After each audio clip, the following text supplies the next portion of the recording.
Mining communities in crisis. Report highlights human rights abuses and environmental degradation in Ghana, November 2024 views. Richard Poku, Executive Director of Livelihood and Environment Ghana LEG, a research and advocacy organization committed to community rights and environmental sustainability, unveiled a groundbreaking report today on corporate human rights abuses in Ghana's mining sector. The lunch, held at the Maxlot Hotel in Accra, brought together stakeholders, institutions, and experts to address the urgent issues facing mining communities. Ghana, the largest gold producer in the sub-Saharan Africa, contributed about 7% of its GDP through gold mining in 2023, producing approximately 4 million ounces. However, the sector has left a trail of environmental degradation, human rights violations, and unaddressed grievances, especially in regions like New Montahafo and Shanxi in the Upper East.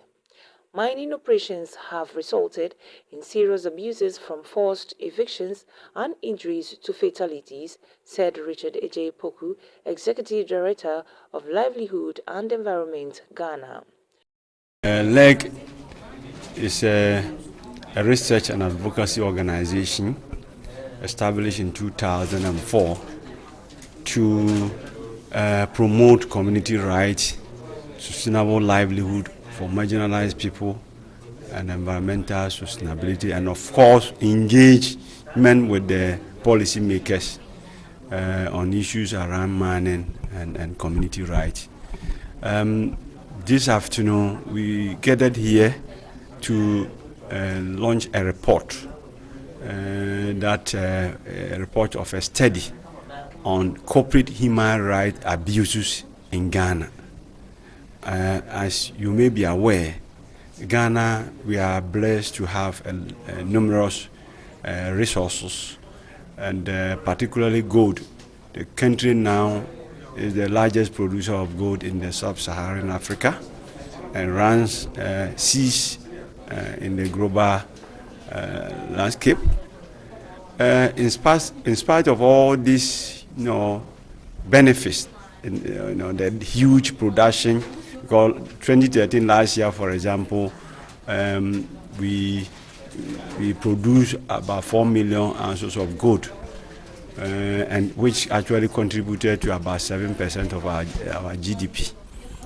It's a huge, and there are also direct and indirect improvement as a result of mining operations. In spite of this, there are several environmental degradations as a result of these operations, both the large and the small scale mining.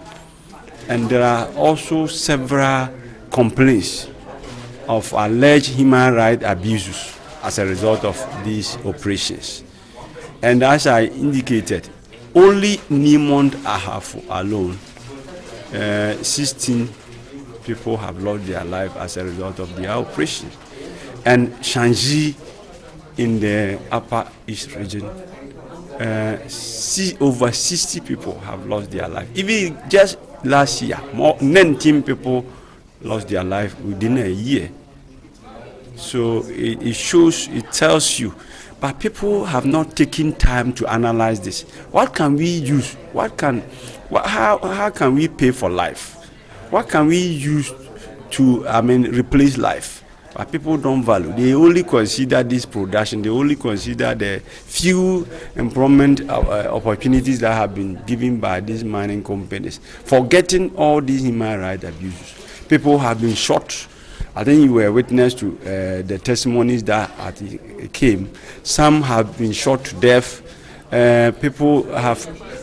sustain serious injuries as a result of companies' operations, and they are not getting any form of compensation.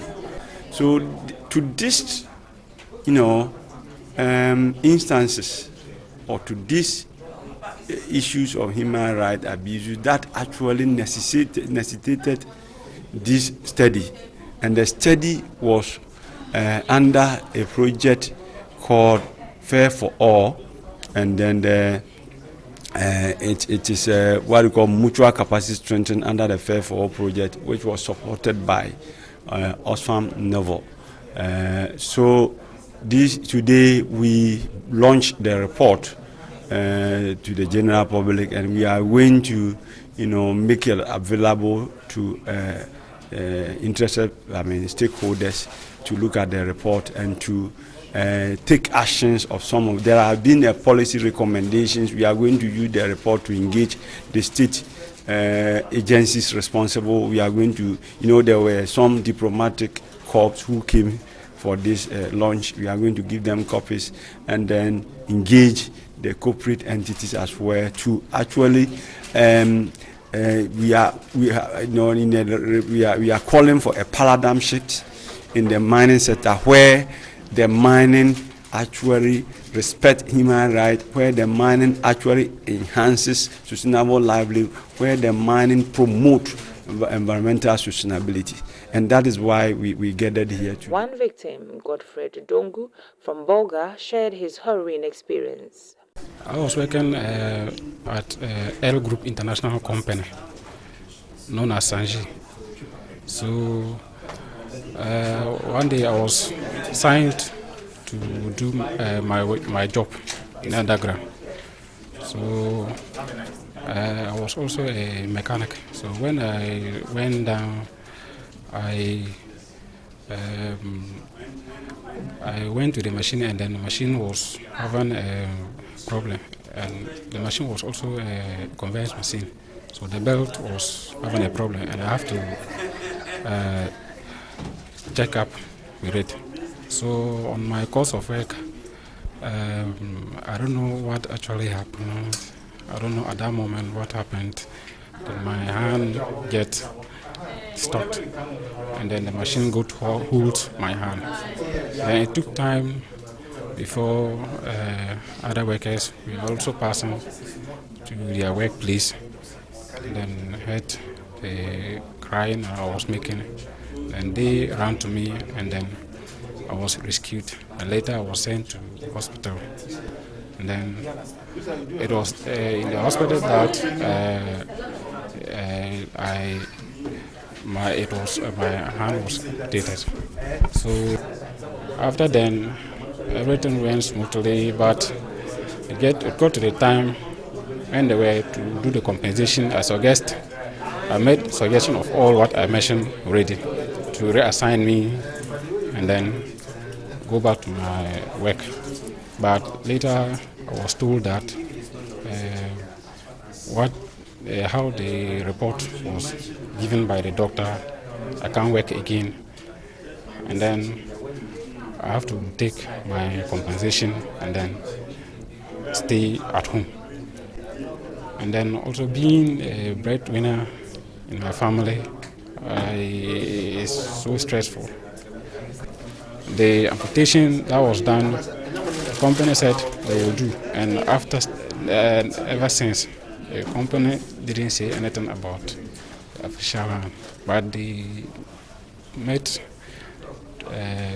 promise that they will provide the artificial hand for me.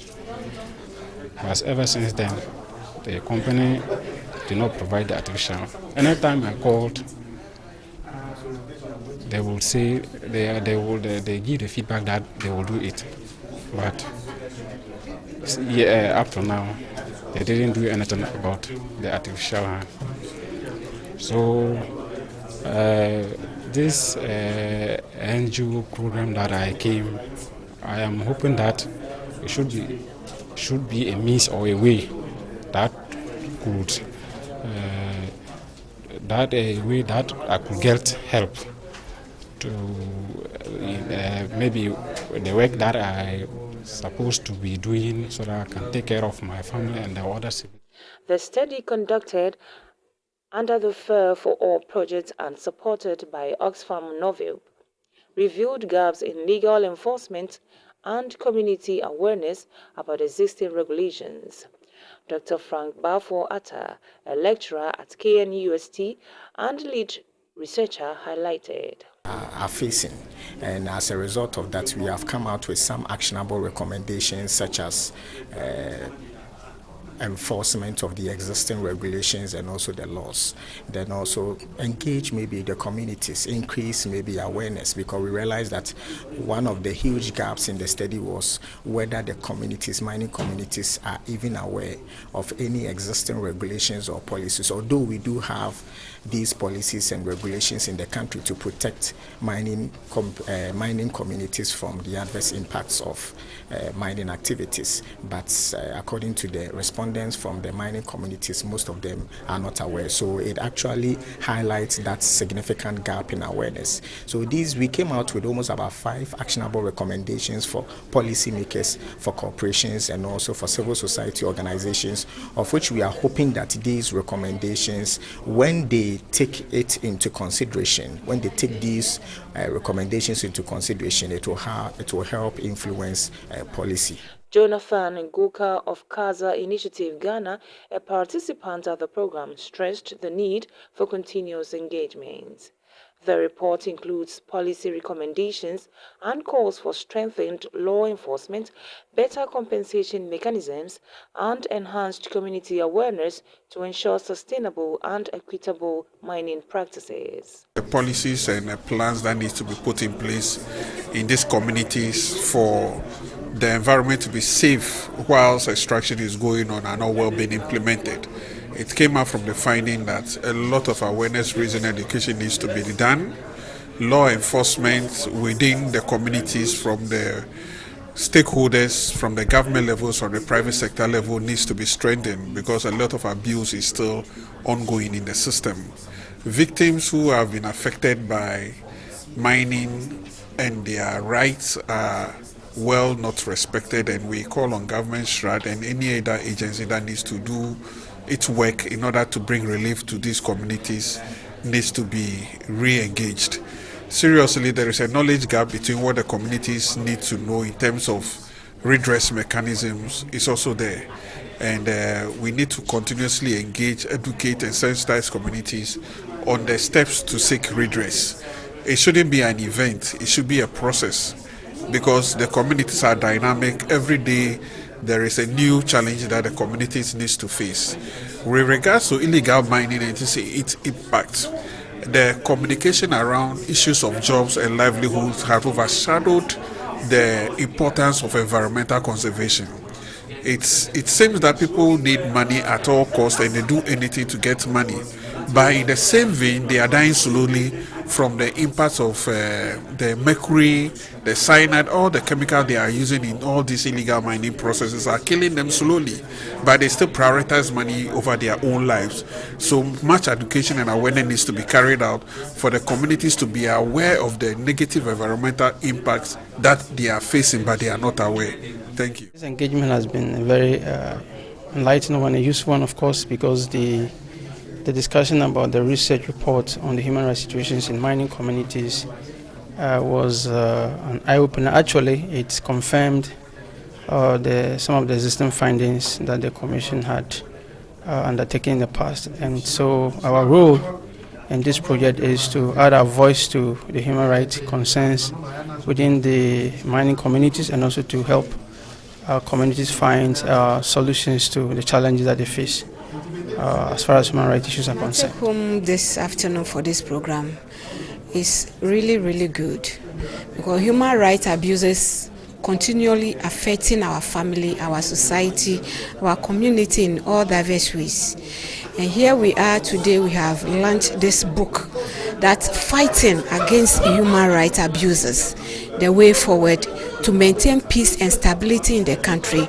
We have to avoid hurting ourselves, especially giving guns and cutlass and matches to our own people to hurt us when we are looking for our livelihood, or we are searching for our rights, that the government must support the people that he roots. He need not to divide and rule. We are not to be divided and rule. We need to be united at all costs, that we maintain peace and stability in the community, in the country as a whole. Peace.